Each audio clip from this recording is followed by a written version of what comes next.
Good morning, students. Today we will start with the next phylum of the animal kingdom. Today we will see phylum Mollusca. This is soft-bodied animals.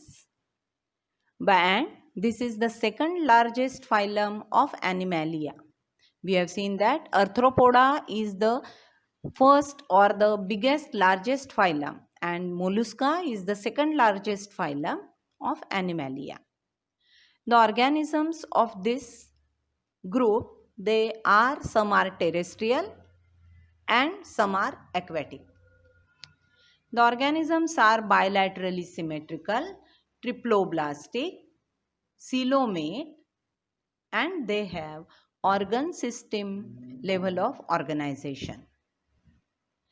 Body is unsegmented with distinct head, muscular foot, and visceral hump.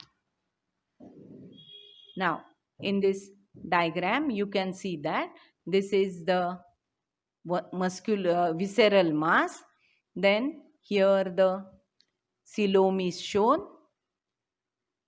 So, these are coelomate organisms. Calcareous shell covers the body. As the organisms are soft body, they have calcareous shell covering their body. Mantle cavity is the special characteristic of these organisms. A soft spongy layer of skin forms a mantle over the visceral hump. So, in this diagram, you can see that this is the outermost covering, that is the shell, this one outer. Below that, this dark colored structure you see, that is the mantle. This one below the shell, that is the mantle, and here is the mantle cavity. So, a soft spongy layer of skin which covers the mantle, that is called as mantle cavity, and it is over the visceral hump. The space between the hump and the mantle is called mantle cavity. Here you can see the labeling. This is mantle cavity. Now, the importance of this mantle cavity is, it is important for respiration and excretion. Feather-like gills are present in this mantle cavity. You can see this gills in this mantle cavity, and these feather-like gills are important for respiration, exchange of gases, as well as for excretory function. Mouth has a file-like rasping organ, radula, which helps in feeding. Here you can see this. This is the mouth here, and in this mouth, this structure, this is radula. This one, and this helps for the food to be taken inside, and it helps for feeding. So, this is the typical arrangement of the Mollusca phylum. It has a radula, then it has a mantle cavity. This is the typical characteristics. Then the shell is there. Below the shell there is a mantle. Here you can see the coelom also. So, this is the particular, this is a foot. As we have seen, it has head, muscular foot, and visceral hump. So, this is visceral mass. This is in a hump shaped. That is why it is called as a visceral hump. This is the foot for movement. Here, this muscular hump is covered by the mantle and the mantle cavity, which has a feather like gills and help in respiration and excretion. So this is the second largest phylum, Mollusca. The next phylum, it is called as Echinodermata. Derma means skin, and as the body of these organisms is covered with the calcareous ossicles or spine-like structures, they are called as spiny bodied, means echinoderma. So the typical characteristic by which they have got their name is because of the calcareous ossicles. In this sea urchin, you can see these spine-like structures. They are calcareous and small ossicle-like. That means small bone-like structures, calcareous, made up of calcium carbonate. So these structures, because of these spiny structures, these organisms have got the name Echinodermata. So this is sea urchin, and this organism, as you know, starfish. On this, his body also, this body, you can see these ossicles. This. Now, these organisms are marine organisms. They show organ system level of organization. They are triploblastic and coelomate organisms. The adult organisms show radial symmetry, but the larva shows bilateral symmetry. Here we are looking at these adult animals. They show the radial symmetry. But the larval stage is there, that is indirect development. Larva is there. That larva shows bilateral symmetry.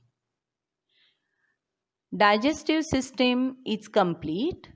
That means it has mouth and another opening, anus. In this, mouth is present on the ventral side.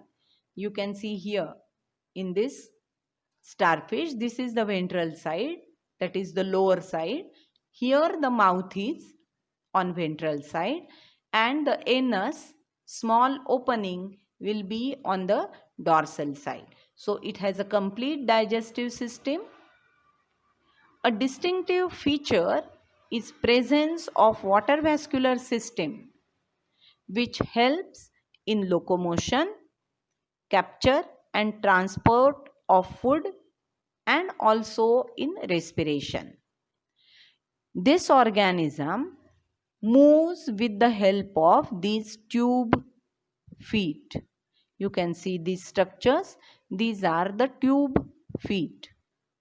And with the help of these tube feet, it is able to move from one place to another.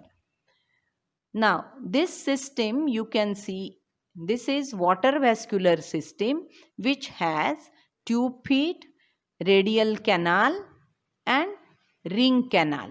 This. So, this is the water vascular system present in these organisms. So, water flows through these tubes, and because of that, the organism is able to move, capture the food, and also the gaseous exchange, respiration occurs because of the water vascular system. So in Echinodermata, this water vascular system is very important. The sexes are separate. Fertilization is external and development is indirect with free swimming larva. As above we have seen, the larval stage is there, and this larval stage shows bilateral symmetry. So this is all about the phylum Echinoderma. Now we have to see the next group or phylum, that is Hemichordata. Hemi means semi. These organisms are not fully chordate animals, but they are showing the beginning of the Chordata phylum, and hence they are called as hemichordates. Now see what is the typical characteristic of this group. Presence of stomochord. in collar region, and this structure is similar to notochord but not well developed. Now this is the balanoglossus, which belongs to hemichordata. The body is divided into proboscis, then the collar and the trunk part. Now in this part, this one structure, this is stomochord. This structure is similar to notochord, but it is not well developed. As there is beginning of the development of this chordate characteristic in this group, they are called as hemichordates. These organisms are worm-like organisms, marine, bilaterally symmetrical, triploblastic and coelomate organisms. They also show organ system level of organization. The body is cylindrical and has a proboscis, collar and a long trunk region. Open circulatory system is seen in these organisms. Excretion occurs through the proboscis gland. Sexes are separate. Fertilization is external and indirect development is there. Next phylum is Chordata phylum. As the name indicates, the typical characteristic of this phylum is presence of notochord. This notochord is nothing but a dorsal hollow nerve cord and paired pharyngeal gill slit. So these are the characteristics of chordata. Shreya, please cancel this.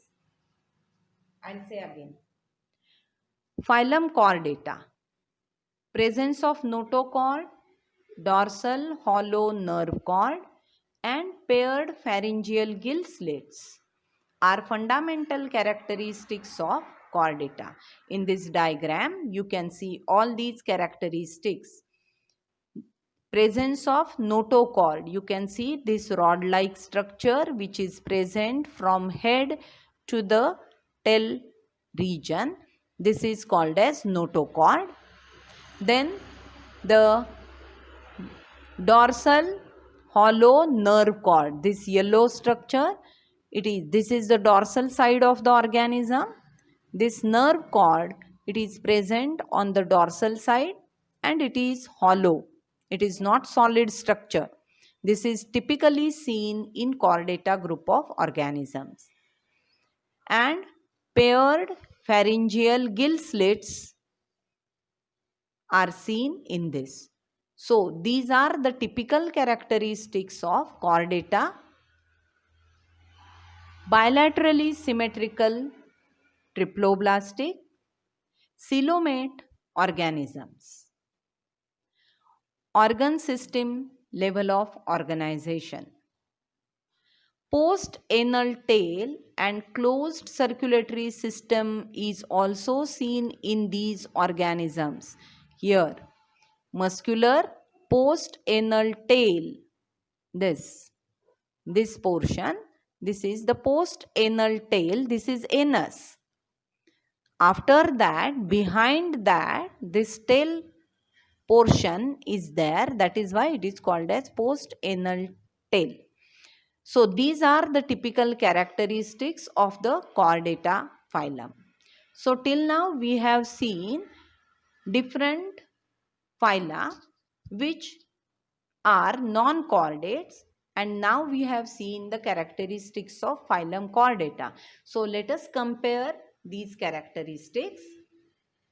The chordate organisms, in them notochord is present, whereas in non-chordates the structure notochord is totally absent.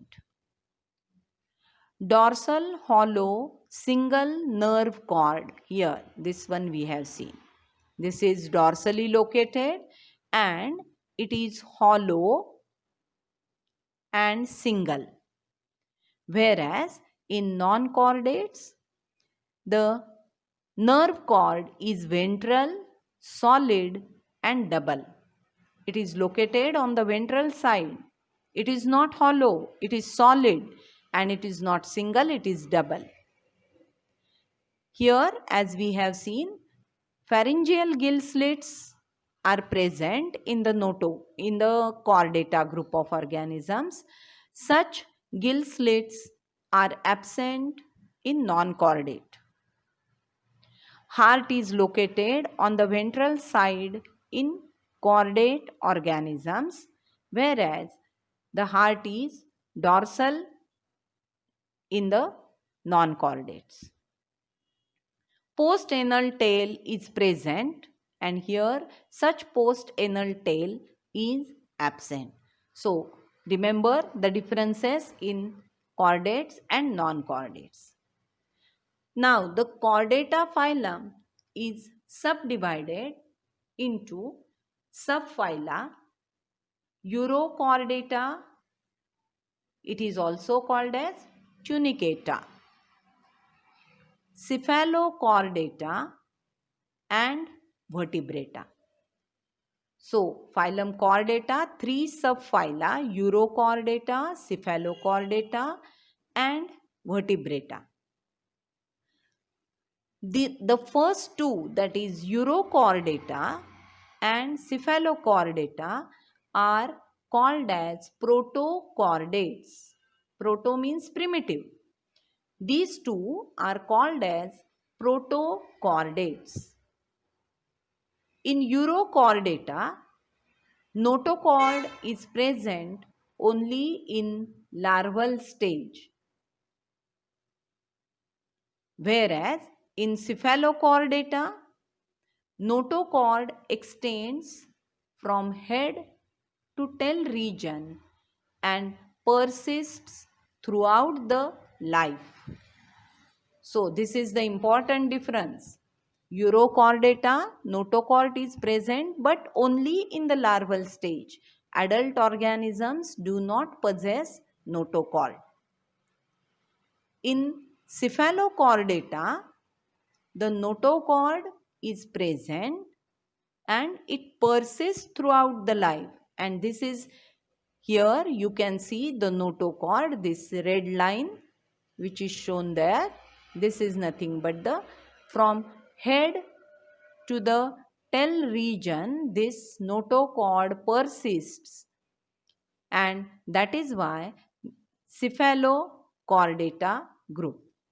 The example here we are looking at, that is Amphioxus. The other characteristics also you can see, gill slits are there, then the dorsal nerve cord is also there. And the third group here, subphyla, that is vertebrata. This vertebrata group possesses notochord during embryonic period, and it is replaced by a cartilaginous or bony vertebral column in adult organism. That is why, as it is getting converted into bony vertebral column, this group is called as vertebrata. Notochord will be seen only during the embryonic development of the organism. And in an adult organism, it is notochord is replaced by cartilaginous or bony vertebral column, hence the name vertebrata. Vertebrates have ventral muscular heart with 2, 3 or 4 chambers. The heart is located on the ventral side. Earlier we have seen the differences in chordates and non-chordates. So chordates, the heart is on ventral side. Now some organisms, they have only 2 chambers in the heart, one auricle, one ventricle, whereas some other are having 3 chambers or 4 chambers. Kidneys are present for excretion and osmoregulation. Osmoregulation is maintaining the balance of water in the body. Vertebrate group of organisms have paired appendages for locomotion. So, these are the characteristics of chordata. In next video, we will see different classes of this chordata group. Thank you.